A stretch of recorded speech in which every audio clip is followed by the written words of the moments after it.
Hello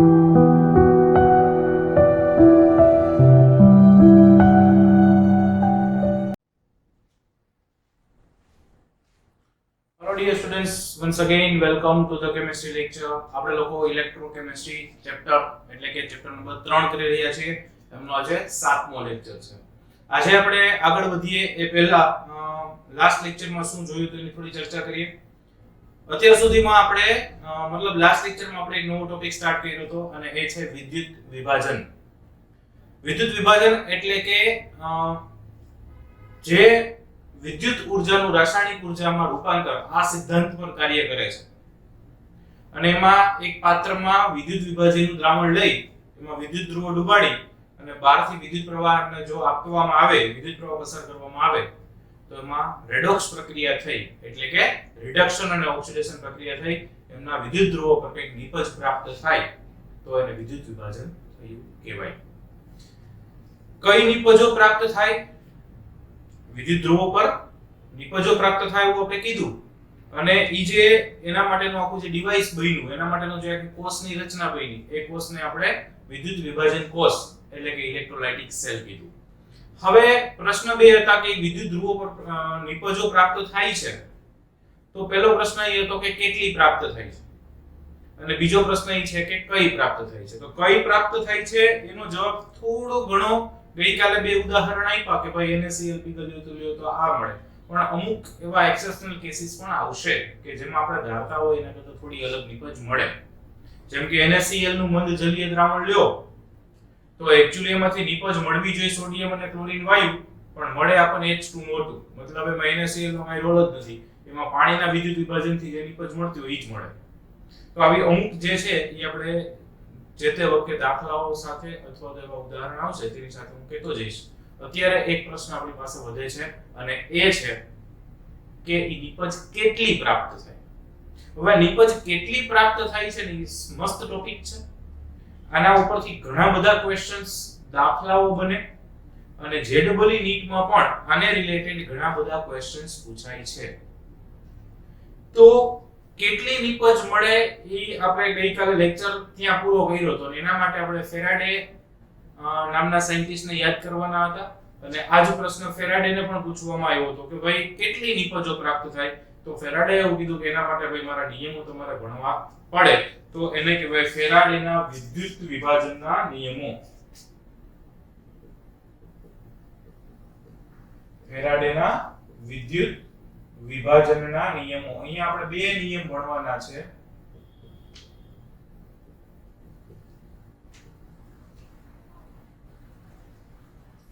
એમાં પહેલો નિયમ છે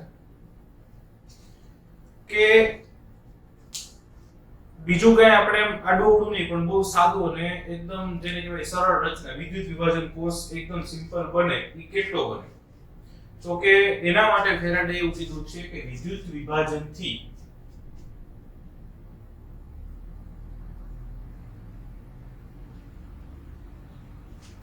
વિદ્યુત ધ્રુવો પર પ્રાપ્ત થતી નિપજોનો જથ્થો તેમાંથી પસાર કરેલા વિદ્યુતના જથ્થાને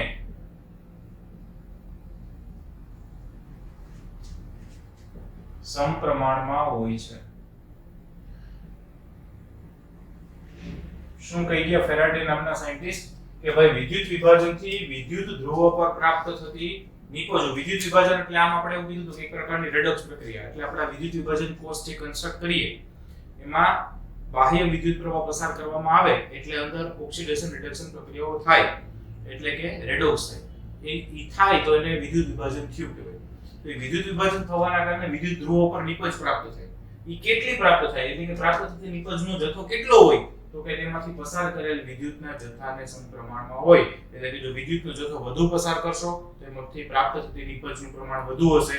વિદ્યુતનો જથ્થો ઓછો પસાર કરશો તો પ્રાપ્ત થતી નિપજનો જથ્થો પણ ઓછો હશે. એટલે આને ગાણિતિક અથવા સાંકેતિક સ્વરૂપમાં દર્શાવવું હોય તો એવું કહી શકાય કે W ચલે છે Q. W ચલે છે Q. એટલે W છે એ પ્રાપ્ત થતી નિપજનો જથ્થો છે.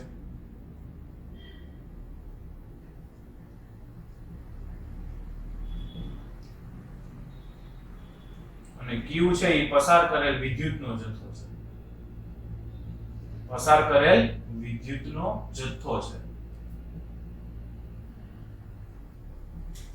પ્રાપ્ત થતી નિપજનો જથ્થો છે, પસાર કરેલ વિદ્યુતનો જથ્થો છે. એટલે કે જેટલી વિદ્યુત પસાર કરશો, વિદ્યુત પ્રવાહ જેટલો પસાર કરવામાં આવ્યો છે એટલી નિપજ મળશે. ચલો, એક તો આપણને મળ્યું. બીજું W કેટલો, સોરી Q કેટલો હોય તો કે એ પણ આપણે હમણાં આગળ જતા જોશું. ઓકે, પણ પસાર આ એક થયું. હવે બીજું થયું કે બે કે તેથી વધુ, બીજો નિયમ ફેરાડેનો, બે કે તેથી વધુ જુદા જુદા વિદ્યુત વિભાજ્યો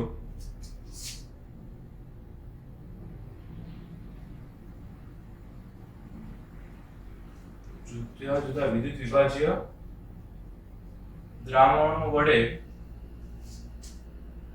બનાવેલ વિદ્યુત વિભાજન કોષોને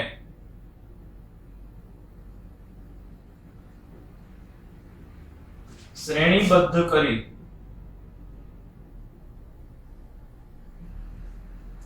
તેમાંથી એક સરખો વિદ્યુતનો જથ્થો પસાર કરતા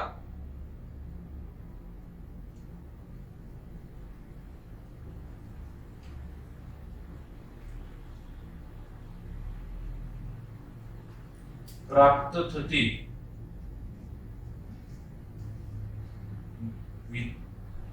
જુદા જુદા વિદ્યુત ધ્રુવો પર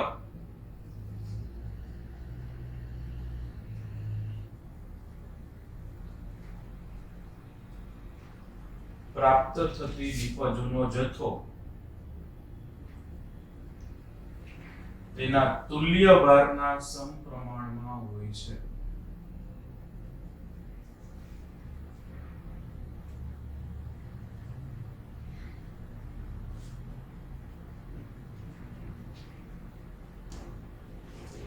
ઓકે, તો અહીંયા આગળ કે સર આ કંઈક બહુ વિચિત્ર લખ્યું એવું લાગે છે. બે કે તેથી વધુ જુદા જુદા વિદ્યુત વિભાજ્ય દ્રાવણો વડે બનાવેલ વિદ્યુત વિભાજન કોષોને શ્રેણીબદ્ધ કરી તેમાંથી એક સરખો વિદ્યુતનો જથ્થો પસાર કરતા જુદા જુદા વિદ્યુત ધ્રુવો પર પ્રાપ્ત થતી નિપજોનો જથ્થો તેના તુલ્ય ભારના સમપ્રમાણમાં હોય છે. આને કહેવાય ફેરાડેનો વિદ્યુત વિભાજનનો બીજો નિયમ. એટલે શું કહેવા માંગે છે તો કે કઈ નહીં, દાખલા તરીકે હું એક વિદ્યુત વિભાજન કોષ બનાવું, બીજો વિદ્યુત વિભાજન કોષ બનાવું, ત્રીજું વિદ્યુત વિભાજન કોષ બનાવું દાખલા તરીકે, બરાબર. બધાની અંદર મેં વિદ્યુત વિભાજનનું દ્રાવણ ભર્યું છે. બધાની અંદર મેં 1 લિટર વિદ્યુત વિભાજનનું દ્રાવણ ભર્યું. બધાની અંદર આવા બે કે તેથી વધુ લઈ શકે, એટલે 2 3 4 5 તમને મજા આવે એટલે લઈ શકે, બરાબર. તો બધાની અંદર વિદ્યુત વિભાજનનું દ્રાવણ ભર્યું છે. બધાની અંદર 1 લિટર વિદ્યુત વિભાજનનું દ્રાવણ ભર્યું છે. અને આ વિદ્યુત વિભાજન કોષ મતલબ એમાં એનોડ અને કેથોડ પણ જોડાયેલા છે. એટલે વિદ્યુત વિભાજન કોષની રચના થાય છે. અને એમને પાછા શું કર્યા છે તો કે એમને પાછા આપણે શ્રેણીમાં જોડ્યા છે.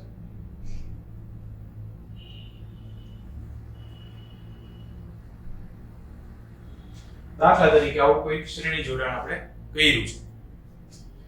તો ત્રણ અહીંયા દાખલા તરીકે દેખાય છે પ્રમાણે ત્રણ આપણે પાત્ર લીધા છે. ત્રણ વિદ્યુત વિભાજન કોષ લીધા. બધાની અંદર વિદ્યુત વિભાજનનું દ્રાવણ ભર્યું છે એક સરખું, મતલબ 1 લિટર. બધામાં વિદ્યુત ધ્રુવ ડૂબાડ્યા છે. પણ આમાં દાખલા તરીકે મેં NaCl નું જલીય દ્રાવણ લીધું છે વિદ્યુત વિભાજ્ય તરીકે. અહીંયા દાખલા તરીકે મેં MgCl2 નું જલીય દ્રાવણ લીધું છે વિદ્યુત વિભાજ્ય તરીકે.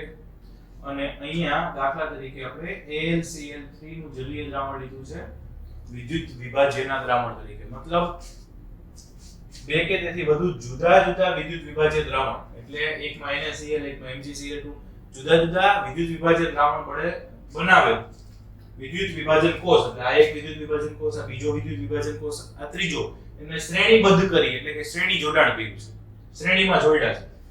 અને હવે એમાંથી હું એક સરખો વિદ્યુત પ્રવાહ પસાર કરું, એક સરખો વિદ્યુતનો જથ્થો પસાર કરું. એટલે પહેલા નિયમ પ્રમાણે શું હતું તો કે પ્રાપ્ત થતી નિપજનો જથ્થો કેટલો હતો તો કે પસાર કરેલ વિદ્યુતના જથ્થાના સમપ્રમાણમાં હતો. તો અહીંયા હું વિદ્યુતનો જથ્થો એક સરખો પસાર કરું છું એટલે આ પાત્ર A B ને C છે તો ત્રણેયમાંથી એક સરખો વિદ્યુતનો જથ્થો પસાર થાય છે. તો આમાંથી વિદ્યુતનો જથ્થો પસાર થાય તો આમના એનોડ કેથોડ ઉપર કંઈક નિપજો પ્રાપ્ત થશે તો કે હા, આમના એનોડ કેથોડ ઉપર પણ કંઈક નિપજો પ્રાપ્ત થશે અને આમના એનોડ કેથોડ પર પણ કંઈક નિપજો પ્રાપ્ત થશે. તો હવે ક્વેશ્ચન એ છે કે આમાં જેટલો જથ્થો પ્રાપ્ત થશે એટલો જ જથ્થો આમાં પ્રાપ્ત થશે. એટલો જ જથ્થો મતલબ વિદ્યુત ધ્રુવો પર પ્રાપ્ત થતી નિપજનો જથ્થો બધાયનો સરખો હશે. વિદ્યુતનો જથ્થો સરખો પસાર કર્યો છે તો કે એ તો એકલા કોષ માટે આમાં વિદ્યુતના જથ્થા ઉપર આધાર તો રાખે પણ જેટલું NaCl છે એટલું જ MgCl છે એટલું એ કારણ કે બધા તત્વો બદલી જાય છે. Na+ અહીંયા માની લો કે નિપજ કેથોડ ઉપર સોડિયમ ધાતુ મળવાની હોય, અહીંયા મેગ્નેશિયમ ધાતુ મળવાની હોય, આમાં એલ્યુમિનિયમ ધાતુ મળવાની હોય તો બધાની કેપેસિટી કઈ સરખી ના હોય. તો કેટલો નિપજનો જથ્થો મળશે તો કે પોતપોતાના તુલ્ય ભારના સમપ્રમાણમાં મળે. પોતપોતાના તુલ્ય ભારના સમપ્રમાણમાં મળે. તુલ્ય ભાર એટલે શું તો કે તુલ્ય ભાર એટલે 11મા ધોરણમાં પહેલા ચેપ્ટરમાં આપણે ભણતા હતા અણુભારના છેદમાં એસિડિકતા અથવા બેઝિકતા અથવા સંયોજકતા અથવા ઓક્સિડેશન આંકમાં થતો ફેરફાર. રાઈટ? તો ટૂંકમાં અણુભારને કંઈક વડે ભાગવું પડશે ને સંયોજકતા વડે ભાગવું પડશે. એટલે સિમ્પલ લેંગ્વેજમાં હું સમજાવી દઉં કે 1 ફેરાડે વિદ્યુત પ્રવાહ પસાર કર્યો હોય બધાયમાંથી તો આમાં 1 મોલ નિપજ મળે કારણ કે Na+1 છે એની સંયોજકતા 1 છે. અહીંયા Mg+2 હોય તો એમાં 1/2 મોલ નિપજ મળે તો એનો તુલ્ય ભાર થાય ને અણુ ભારને 2 વડે ભાગો તો અને અહીંયા +3 એટલે કે અણુ ભારને 3 વડે ભાગો તો એટલે પોતપોતાના તુલ્ય ભારના સમપ્રમાણમાં. હજી તુલ્ય ભાર અહીંયા એટલું પરફેક્ટલી 1/2 1/3 માં સમજાવી શકાતું નથી અને એને આપણે આવી રીતે સાંકેતિક નિરૂપણમાં લખવું હોય તો એને લખી શકાય W ચલે છે EQ. ત્યાં W બરાબર તો પ્રાપ્ત થતી નિપજનો જથ્થો છે પણ EQ એટલે ઇક્વિવેલન્ટ વેઇટ. ઇક્વિવેલન્ટ વેઇટ એટલે તુલ્ય ભાર. ઓકે તો W ચલે છે EK. આ બે નિયમો મળ્યા છે પણ પેલો નિયમ તો છે ચલો એ સમજાય પણ ગયો, થોડો સરળ પણ પડે છે, વાંધો નથી.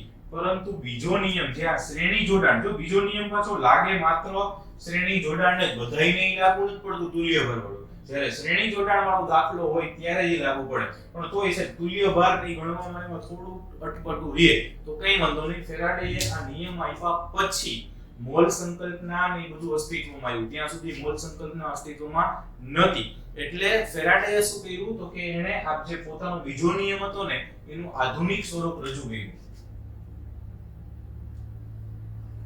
બીજા નિયમનું આધુનિક સ્વરૂપ રજૂ કરવામાં આવ્યું અને ઈ જે આધુનિક સ્વરૂપ છે ઈ તુલ્ય ભારને બદલે મોલના સંદર્ભમાં આપવામાં આવ્યું. આધુનિક સ્વરૂપ છે શેના આધારે આપવામાં આવ્યું? તુલ્ય ભારને બદલે મોલના સંદર્ભમાં આપવામાં આવ્યું.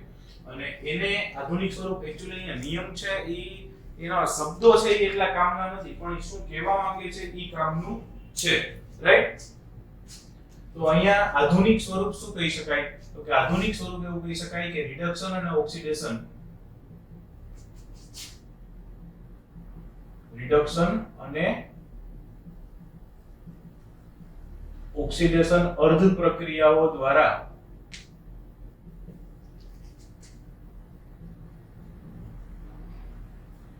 વિદ્યુત ધ્રુવો પર પ્રાપ્ત થતી નિપજોનો જથ્થો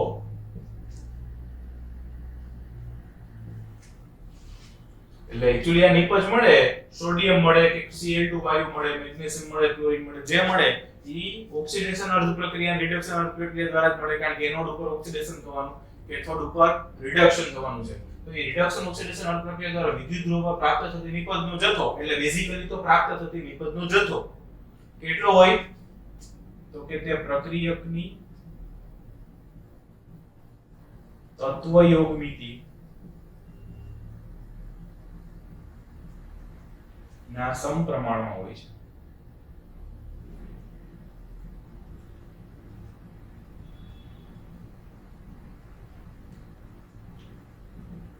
તે પ્રક્રિયકની તત્વયોગમિતિના સમપ્રમાણમાં હોય છે અથવા તત્વયોગમિતિ દ્વારા જેને થોડું વધારે પર્ટિક્યુલર વર્ડ્સમાં લખીએ તો તે પ્રક્રિયકની તત્વયોગ નીતિ દ્વારા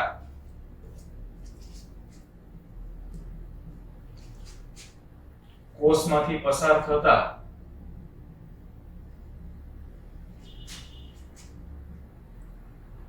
વિદ્યુતના જથ્થાના સમપ્રમાણમાં હોય છે.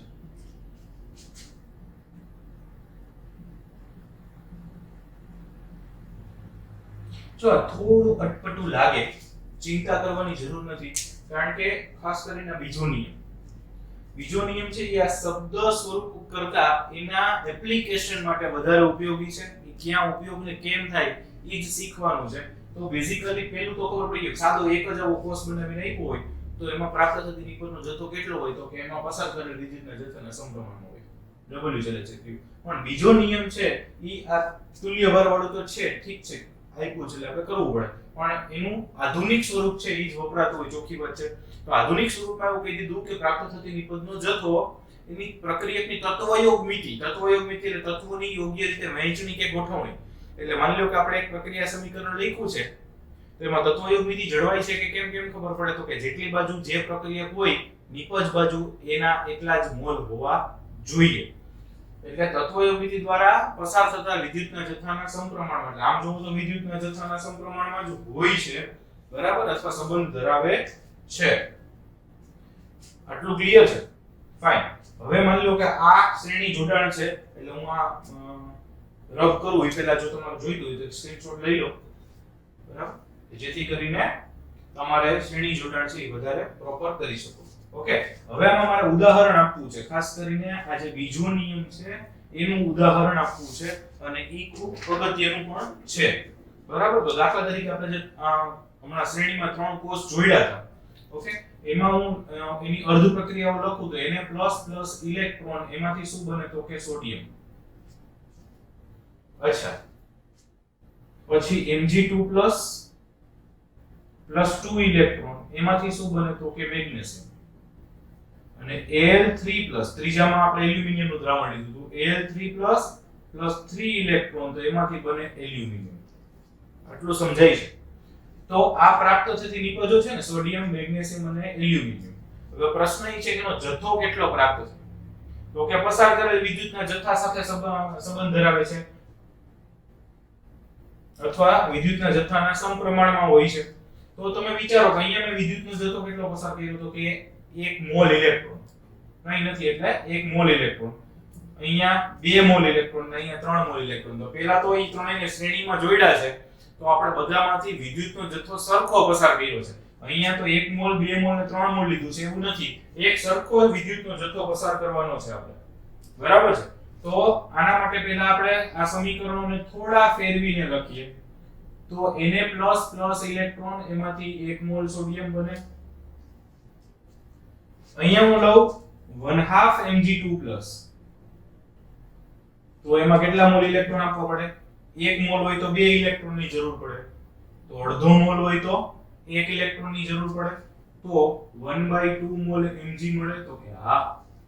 અને એવી જ રીતે અહીંયા હું 1/3 મોલ Al3+ લઉં તો 1 જ ઇલેક્ટ્રોનની જરૂર પડે અને 1/3 મોલ એલ્યુમિનિયમ મળે. અથવા તો સિમ્પલી એવું કહી શકાય કે 1 મોલે 1 મોલ, તો એમાં ત્રિરાશિની જરૂર નથી.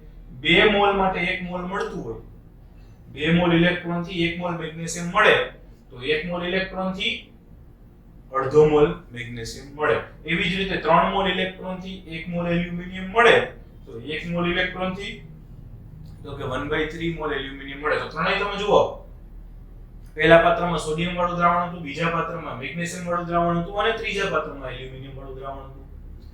બધામાંથી એક જ સરખો વિદ્યુતનો જથ્થો પસાર કર્યો છે.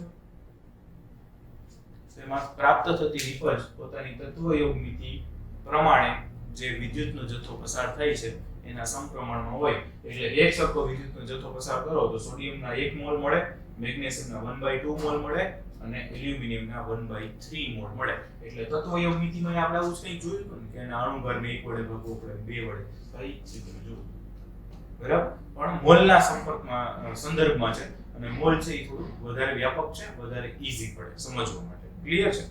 તો આવું એક છે. બીજું કે આ બધામાંથી કેટલો વિદ્યુતનો જથ્થો પસાર કર્યો, તો કે બધામાંથી 1 મોલ, આ બધામાંથી કેટલો વિદ્યુતનો, એક સરખો વિદ્યુતનો જથ્થો, એટલે કે 1 મોલ વિદ્યુતનો જથ્થો પસાર કર્યો છે. બધામાંથી 1 મોલ ઇલેક્ટ્રોન પસાર કર્યા છે, અને આ 1 મોલ ઇલેક્ટ્રોન એને કહેવાય 1 ફેરાડ. 1 મોલ ઇલેક્ટ્રોન ને કહેવાય 1 ફેરાડ. ફાઇન. તો અહીંયા આગળ આટલું ક્લિયર થાય છે બે નિયમો. હજી ફેરાડે છે એનું આપણે થોડુંક સંબંધ સમજીએ. 1 ફેરાડે એટલે કેટલો વિદ્યુતનો જથ્થો થશે એ સમજીએ, અને Q કેટલો મળતો હોય એ સમજીએ. ફાઇન. તો બે નિયમો, W ચલે છે Q પહેલો નિયમ, અને શ્રેણીમાં હોય તો W ચલે છે EQ, પણ EQ કરતા એનું આધુનિક સ્વરૂપ વધુ કામનું છે. પોતપોતાના મોલ ઉપરથી મળશે, વીજભાર છે એના ઉપરથી પણ તમે વિચારી શકો. ક્લિયર? આટલું લખો.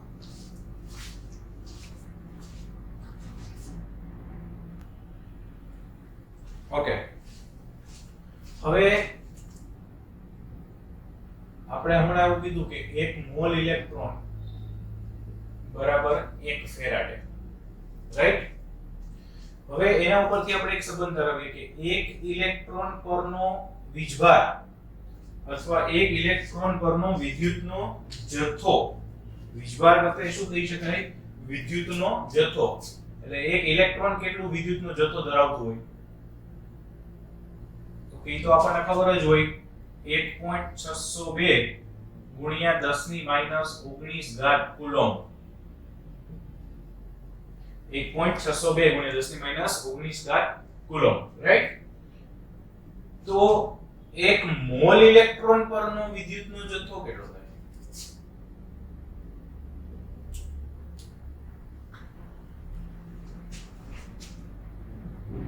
તો કે 1.602 ગુણ્યા 10 - 19 એક ઇલેક્ટ્રોન નો એટલો, અને 1 મોલ એટલે એને ગુણ્યા તો કેવો કેટલો? 6.022 ગુણ્યા 10 - 23 1.602 ગુણ્યા 10 - 19 અને 6.022 ગુણ્યા 10 - 23. ઓકે. તો 1 મોલ ઇલેક્ટ્રોનનો વિદ્યુતનો જથ્થો આટલો આવે. હવે 1 મોલ ઇલેક્ટ્રોન, હવે 1 મોલ ઇલેક્ટ્રોન બરાબર તો કે 1 ફેરાડે, અને 1 ફેરાડે બરાબર આમનો ગુણાકાર કરો તો આવશે 96487, એટલે એપ્રોક્સ આપણે લઈ લઈએ છીએ 96500 કુલમ. ગણતરીની સરળતા માટે 96500 લેવામાં આવે છે. એક્ઝેક્ટ એની વેલ્યુ છે 96487. આમનો ગુણાકાર કરશો તો તમને ખબર પડશે. તો આ 96487 કુલમ મળ્યા. ક્લિયર છે? ઓકે. તો એના ઉપરથી સાબિત થાય કે 1 મોલ ઇલેક્ટ્રોન એટલે કે 1 ફેરાડે બરાબર તો કે 96487 કુલમ અથવા 96500 કુલમ. ક્લિયર છે? તો આ ફેરાડે અને કુલમ વચ્ચેનો સંબંધ છે, ખાસ યાદ રાખજો. અને 1 ફેરાડે એટલે પાછું શું? તો કે 1 મોલ ઇલેક્ટ્રોન. આ બધું આપણે દાખલાઓ હમણાં સ્ટાર્ટ કરવાના છે આપણા મેથડના, એમાં બધું જ ઉપયોગમાં આવશે. ઓકે. હવે Q ની વાત કરીએ તો કે વિદ્યુતનો જથ્થો કેટલો હોય? તો કે કોઈ એક વિદ્યુત વિભાજન કોષમાંથી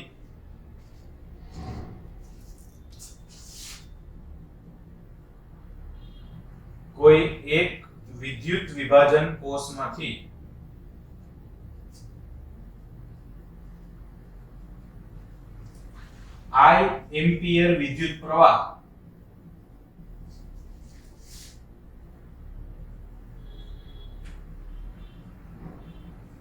t સેકન્ડ માટે પસાર કરવામાં આવે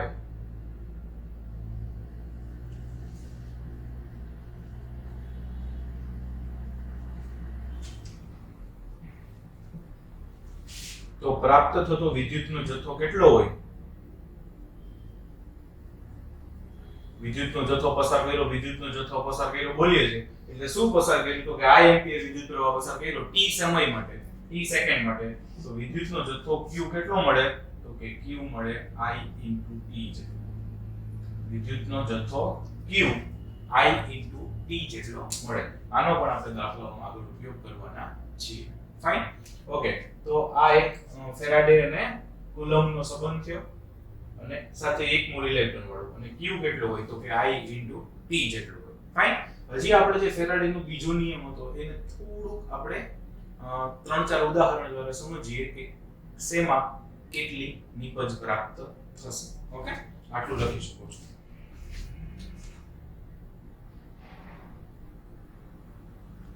ઓકે, હવે અહીંયા બોર્ડ પર લખેલું છે એ મુજબ અહીંયા પહેલી પ્રક્રિયા જે છે બરાબર છે, એમાં આ પ્રક્રિયા મુજબ કેટલા મોલ ઇલેક્ટ્રોન છે?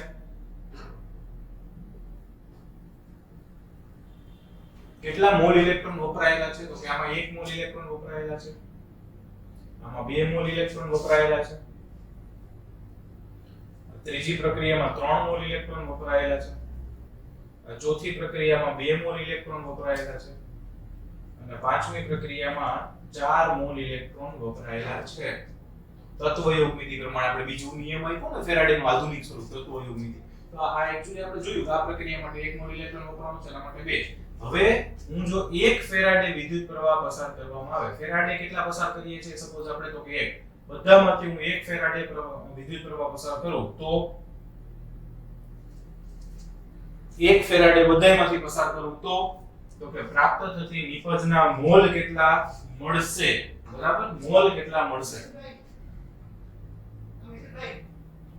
બરાબર, તો મોલ કેટલા અહીંયા પ્રાપ્ત થશે ઈ આપણને કીધું છે. તો કે હું 1 મોલ ઇલેક્ટ્રોન પસાર કરું તો 1 મોલ નિપજ મળે છે, તો 1 મોલ એટલે જ 1 ફેરાડે ને, બરાબર, તો 1 ફેરાડે 1 મોલ મળે છે, તો આમાં તો નિપજ 1 જ મોલ મળશે, તો ઈ આપણને કોઈ પ્રશ્ન નથી. હવે અહીંયા તમે જોવા જાવ તો 2 ફેરાડે 2 મોલ ઇલેક્ટ્રોન એટલે 2 ફેરાડે, 2 ફેરાડે એ 1 મોલ નિપજ મળે, તો 1 ફેરાડે એ કેટલી મળે? તો કે 1/2 મોલ નિપજ મળશે. કેટલી નિપજ મળશે? 1/2. ઓકે, સેમ અહીંયા 3 ફેરાડે 3 મોલ ઇલેક્ટ્રોન એટલે 3 ફેરાડે 3 ફેરાડે 1 મોલ નિપજ પ્રાપ્ત થાય છે, તો કે હા, તો 1 ફેરાડે એ કેટલી પ્રાપ્ત થાય? તો કે 1/3 મોલ નિપજ પ્રાપ્ત થશે. અહીંયા આગળ 2 મોલ ઇલેક્ટ્રોન એટલે 2 ફેરાડે, તો 2 ફેરાડે 1 મોલ ક્લોરીન વાયુ મળે, 2 ફેરાડે 1 મોલ ક્લોરીન વાયુ મળે, તો 1 ફેરાડે તો કે 1/2 મોલ ક્લોરીન વાયુ મળે અને 4 મોલ ઇલેક્ટ્રોન એટલે કે 4 ફેરાડે 1 મોલ O2 પ્રાપ્ત થાય, 4 ફેરાડે 1 મોલ O2 પ્રાપ્ત થાય, તો 1 ફેરાડે તો કે 1/4 મોલ O2 પ્રાપ્ત થાય. ઓકે, તો દાખલાઓ જે આપણે આવે એમાં આવી જ રીતે આપણે આગળ વધવાનું છે, જેમ કેલ્ક્યુલેટ કરશું એટલે ઓટોમેટિકલી ખબર પડશે. ફાઇન, એટલું રાખીએ આના પૂરતું. ઓકે, હવે આપણે જે વિદ્યુત વિભાજન કોષ લીધા છે ઈ કોઈ પણ કોષની ક્ષમતા ક્યારેય 100% હોતી નથી, તો વિદ્યુત વિભાજન કોષની ક્ષમતા 100% ન હોય.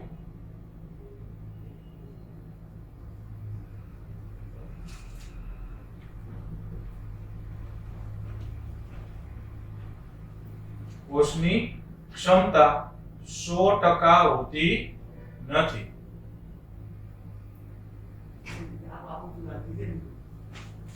તો કોષની ક્ષમતા ગણવાનું સૂત્ર શું?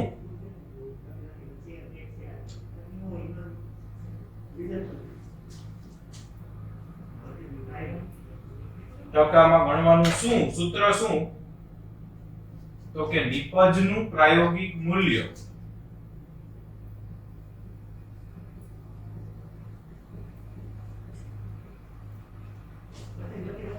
છેદમાં નિપજનું સૈદ્ધાંતિક મૂલ્ય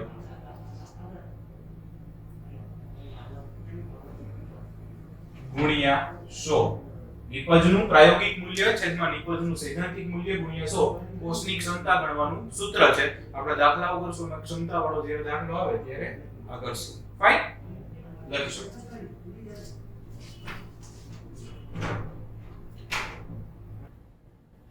ઓકે, હવે આમના દાખલાઓમાં જો આગળ વધીએ તો આપણને એક રકમ આપી છે, અમે ડેટા સ્વરૂપે લખી છે. આખી રકમ હું બોલું છું, શબ્દોમાં કેમ આપી હોય. ઓકે, એટલે એકાદી જો તમારા સાથે લખવી હોય તો પોઝ કરીને લખતા જજો. એમાં એવું આપ્યું છે કે 300 કેલ્વિન તાપમાન અને 1 બાર દબાણે 300 કેલ્વિન તાપમાન અને 1 બાર દબાણે CuCl2 ના જલીય દ્રાવણના વિદ્યુત વિભાજનથી 300 કેલ્વિન તાપમાન અને 1 બાર દબાણે CuCl2 ના જલીય દ્રાવણના વિદ્યુત વિભાજનથી ઋણ ધ્રુવ પર તાંબુ અને ધન ધ્રુવ પર ડાઇક્લોરીન વાયુ જમા થાય છે.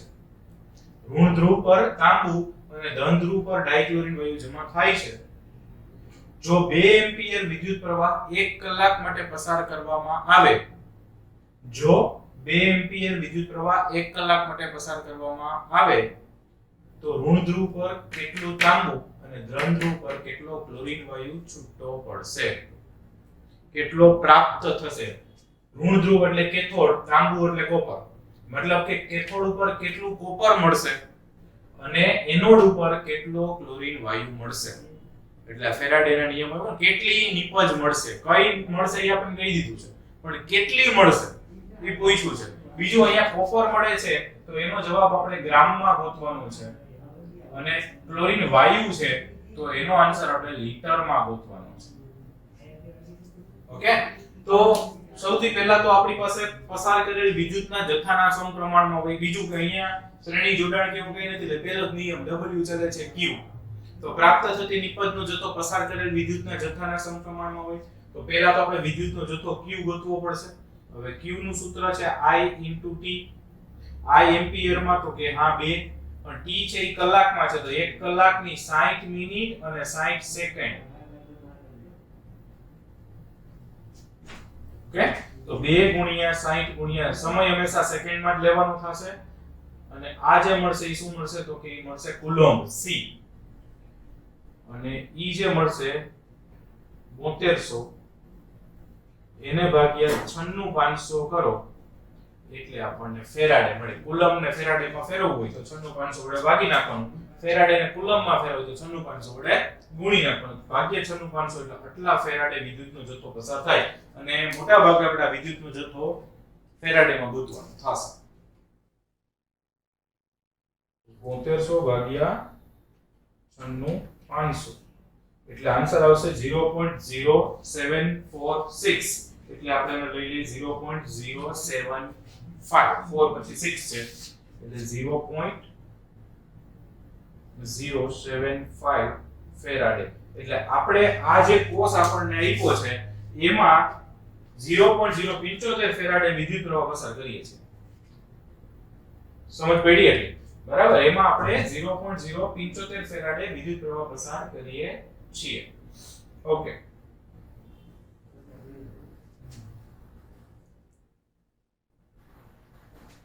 હવે બેઝિકલી જોવા જઈએ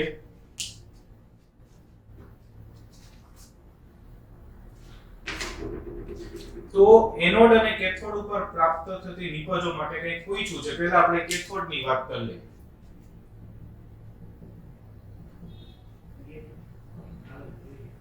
તો કેથોડની પ્રક્રિયા શું થશે? કેથોડ ઉપર શું છૂટું પડવાનું છે? કોપર. બીજું કેથોડ ઉપર હંમેશા કઈ પ્રક્રિયા થશે? રિડક્શન. તો ન્યા આવું સમીકરણ બનશે Cu2 + 2 ઇલેક્ટ્રોન, એમાંથી કોપર છૂટો પડે. બરાબર,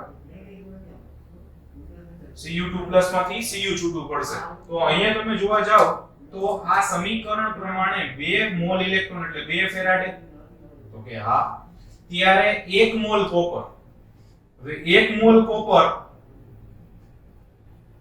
એટલે કે 63.5 ગ્રામ કોપર. ઈ ક્યાંથી આવ્યું? પરમાણુ ભાર. 1 મોલ નું દળ એટલે પરમાણુ ભાર.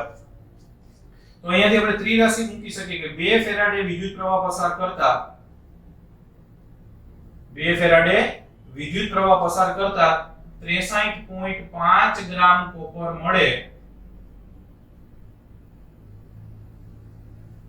તો આપણે તો કેટલો ફેરાડે છે અહીંયા આ કોર્સમાં? તો કે 0.075 એટલે કે 0.075 ફેરાડે વિદ્યુત પ્રવાહ પસાર કરતા કેટલા ગ્રામ કોપર મળશે? તો કે 63.5 એને ગુણ્યા 0.075 અને છેદમાં 2.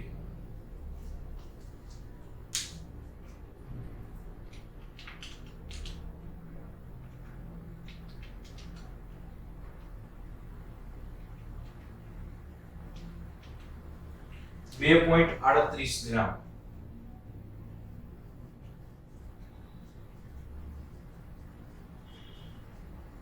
કોપર પ્રાપ્ત થશે તો કોપર મળશે. ચલો, એક જવાબ આવી ગયો. 2.38 ગ્રામ કોપર પ્રાપ્ત થશે. ક્લિયર?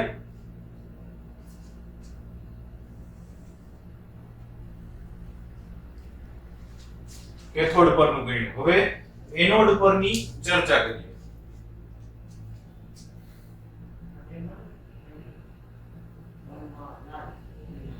અચ્છા, એનોડ પર શું મળે છે તો કે Cl2. અચ્છા, Cl2 કઈ રીતે મળતો હોય ક્લોરીન માંથી? તો કે એમાં એવું હશે કે Cl- હોય ને ઈ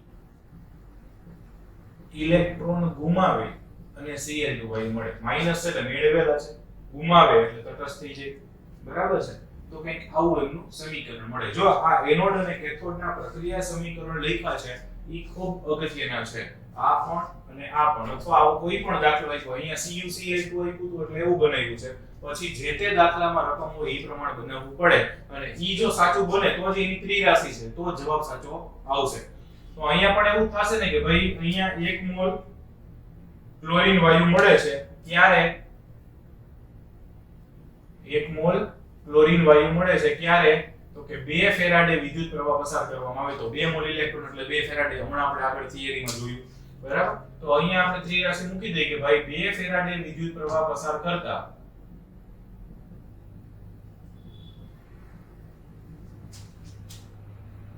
એક મોલ Cl2 વાયુ મળે છે અથવા પ્રાપ્ત થાય છે. તો આપણે તો આ કોર્સમાં કેટલો છે તો કે 0.075 ફેરાડે વિદ્યુત પ્રવાહ છે, એ આપણે પહેલા જ ગોતી લીધું છે. તો 0.075 ફેરાડે વિદ્યુત પ્રવાહ પસાર કરતા કેટલા મોલ ક્લોરીન મળશે? તો કે 0.075 ગુણ્યા 1/2.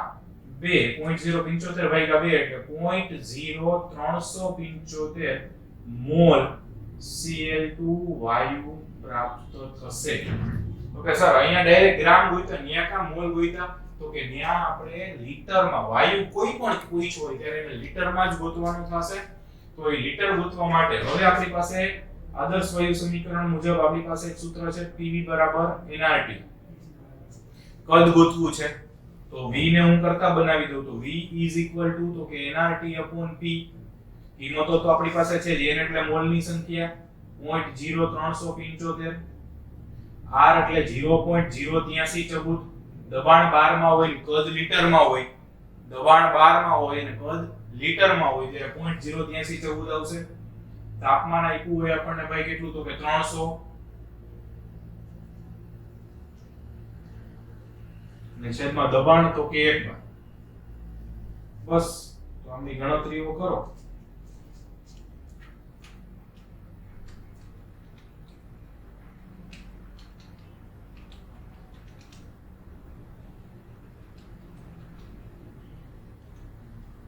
.353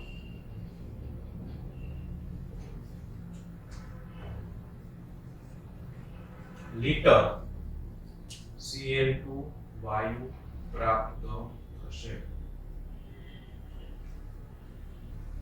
ઓકે, 0.353 લીટર. ml માં પૂછ્યું હોય તો એને ગુણ્યા 1000 કરી નાખો એટલે ml મળી જાય. તો ફરી એકવાર આપણે સમજી લઈએ શું કરવાનું. આવો કોઈ પણ દાખલો કેટલી નીપજ મળશે, કેટલા મોલ મળશે, કેટલા ગ્રામ મળશે, તો સિમ્પલ પહેલા વિદ્યુતનો જથ્થો ગોતી લેવાનો કેટલો પસાર કરીએ છીએ. Q = IT, I હંમેશા એમ્પિયરમાં, T સેકન્ડમાં. એટલે જે મળે એને 96500 વડે અથવા 96487 વડે ભાગી. જો એ 96487 વડે ભાગશો તો થોડોક નજીકનો આન્સર આવશે, બધામાં થોડો ફેરફાર આવશે. બરાબર? તો 0.075 ફેરાડે. હવે કેથોડ ઉપરની પ્રક્રિયા લખવાની, એના ઉપરથી ત્રિરાશિ. અહીંયા વજન ગોતવું હતું તો ડાયરેક્ટ વજન. અમુક બુકમાં તમે આવો દાખલો જોશો તો પહેલા મોલ ગોઈતા છે આની જેમ, અને મોલ ગુણ્યા અણુભાર કરી પછી વજન ગોઈતું. એવું શું કામ કરવું છે? આપણને ખબર જ છે કે 1 મોલનું દર 63.5 છે, તો ડાયરેક્ટ કરો, સાચું જ પડે. તો 2 ફેરાડે માટે 63.5 ગ્રામ કોપર મળતું હોય તો 0.075 કેટલું મળે? સેમ એનોડની પ્રક્રિયા લઈ ગઈ. 1 મોલ ક્લોરીન માટે 2 ફેરાડે એટલે કે 2 ફેરાડે વિદ્યુત પ્રવાહથી 1 મોલ ક્લોરીન મળતો હોય તો 0.075 કેટલા મોલ મળે? મોલ હોય તો પછી PV = nRT પરથી કદ હોય તો ક્લિયર છે.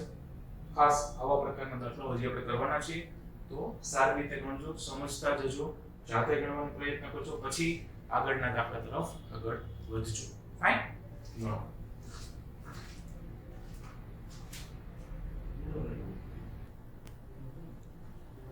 ઓકે, હવે નેક્સ્ટ દાખલો છે એમાં આપ્યું છે Na2SO4 ના જલીય દ્રાવણના વિદ્યુત વિભાજન દરમિયાન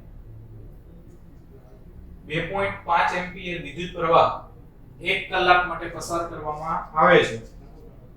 Na2SO4 ના જલીય દ્રાવણના વિદ્યુત વિભાજન દરમિયાન 2.5 એમ્પિયર વિદ્યુત પ્રવાહ 1 કલાક માટે પસાર કરવામાં આવે તો 300 કેલ્વિન તાપમાન અને 1 બાર દબાણે 300 કેલ્વિન તાપમાન અને 1 બાર દબાણે ધન ધ્રુવ પર કેટલો O2 વાયુ એકઠો થશે? એટલે O2 વાયુ પૂછ્યું. બીજું કે આગલા દાખલા કરતા આમાં ફેર શું છે તો કે એક ફેરી છે કે એક જ નિપજ ગોતવાની છે. ઓમાં એનોડ ઉપર અને કેથોડ ઉપર બેય પૂછી હતી. આમાં એક જ પૂછી તો એક જ ગોતવાની છે. હવે બીજી એક વાત એ છે કે અહીંયા Na2SO4 નું જલીય દ્રાવણ છે સામાન્ય રીતે જોતા આપણને શું લાગે તો કે સોડિયમ અને સલ્ફર ડાયોક્સાઇડ આપણને નિપજ તરીકે મળવું જોઈએ. સોડિયમ અને સલ્ફર ડાયોક્સાઇડ મળવું જોઈએ પણ અહીંયા મળે છે O2. તો ખાસ યાદ રાખવાનું કે કોઈ પણનું તમે વિદ્યુત વિભાજ્ય આ વિદ્યુત વિભાજ્યનું દ્રાવણ છે કોઈ પણનું લીધું હોય અને એમાં નિપજ તરીકે H2 અથવા O2 વધારાની મળતી હોય મતલબ આપણે એક્સપેક્ટેડ ના હોય પાણી હોય તો એક્સપેક્ટેડ હોય તેમાંથી O2 મળશે પણ હવે NaCl નું બંધ જલીય દ્રાવણ લીધું તો એમાં એક્સપેક્ટેડ ન હોય O2 મળશે તો હવે જ્યારે અનએક્સપેક્ટેડ O2 કે H2 ગમે ઈ નહીં O2 કે H2 પ્રોડક્ટ મળે ત્યારે સમજી જવાનું કે વિદ્યુત વિભાજ્યના જલીય દ્રાવણમાં જે નિપજ મળે છે ને ઈ આની નથી મળતી ઈ આની મળે છે મતલબ Na2SO4 નહીં પણ એનું જલીય દ્રાવણ જે લીધું છે ઈ જલીયના O2 અને H2 પ્રાપ્ત થાય છે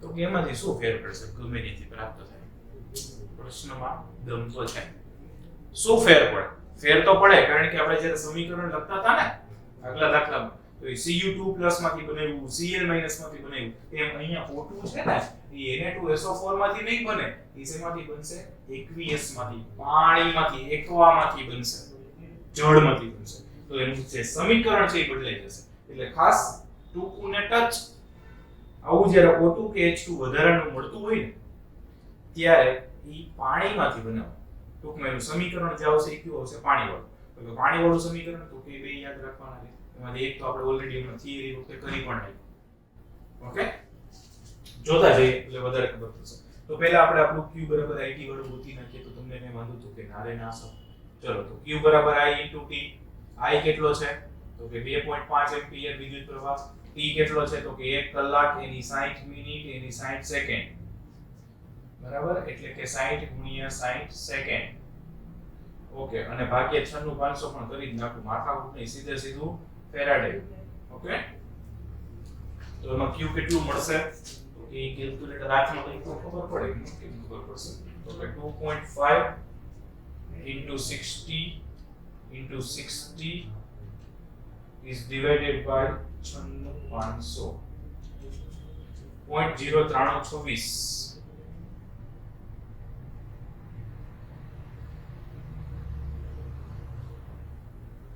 26 એટલે અથવા 0.093 ફેરાડે સિમ્પલ 0.0932642 એવું છે એટલે 0.093 ફેરાડે ઓકે ચલો તો આ કોષ માટે વિદ્યુતનો જથ્થો કેટલો પસાર કર્યો એ ગોતીએ હવે એનોડ કેથોડની પ્રક્રિયાનું સમીકરણ લખીને ત્રિરાશી મૂકવાની હોય પણ અહીંયા બેયનું નથી પૂછ્યું ખાલી એનોડનું જ પૂછ્યું છે તો આપણે એનોડ પરનું પ્રક્રિયા સમીકરણ લખશું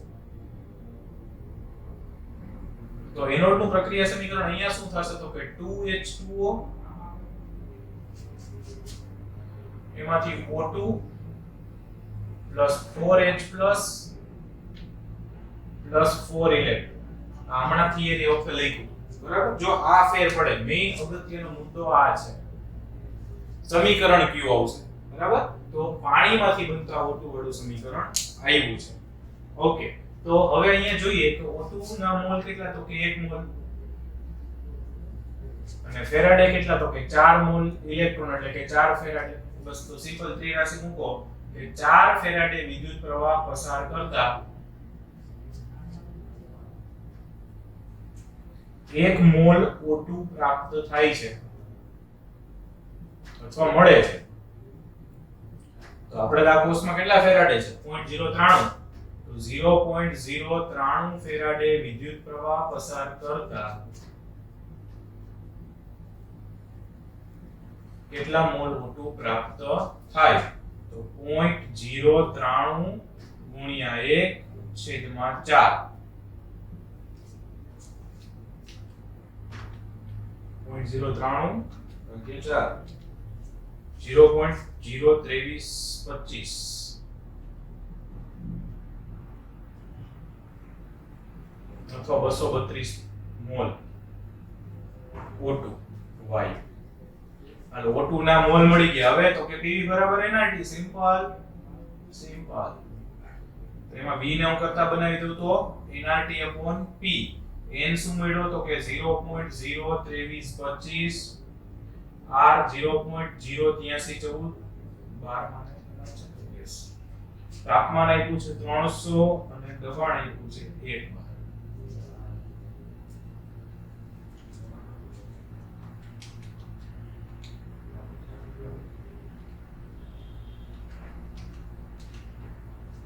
એટલે 0.5799 લીટર.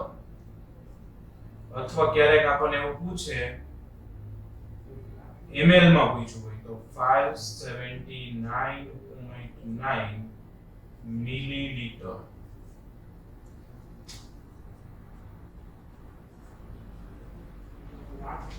બે જવાબ છે. લીટરમાં પૂછ્યું હોય તો ભલે, મિલીલીટરમાં પૂછ્યું હોય તો ભલે. તો સિમ્પલ આટલા જેવો જ દાખલો છે. એવી જ રીતે પ્રક્રિયા સમીકરણ 83 મેથડ સેમ છે. ઓન્લી ધ ડિફરન્સ ઇઝ કે એકનું જ પૂછ્યું છે.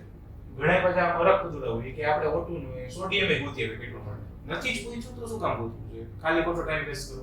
બીજું કે ન પૂછ્યું એ લખો તો એ ખોટું જ કહેવાય. ઓકે, એટલે જે એકનું જ પૂછ્યું છે એટલે આમ જુઓ તો અડધો દાખલો છે. બીજું કે જે O2 વાયુ ઉત્પન્ન થાય છે પાણીમાંથી ઉત્પન્ન થાય છે એ યાદ રાખવાનું છે. ફાઇન. ગણો.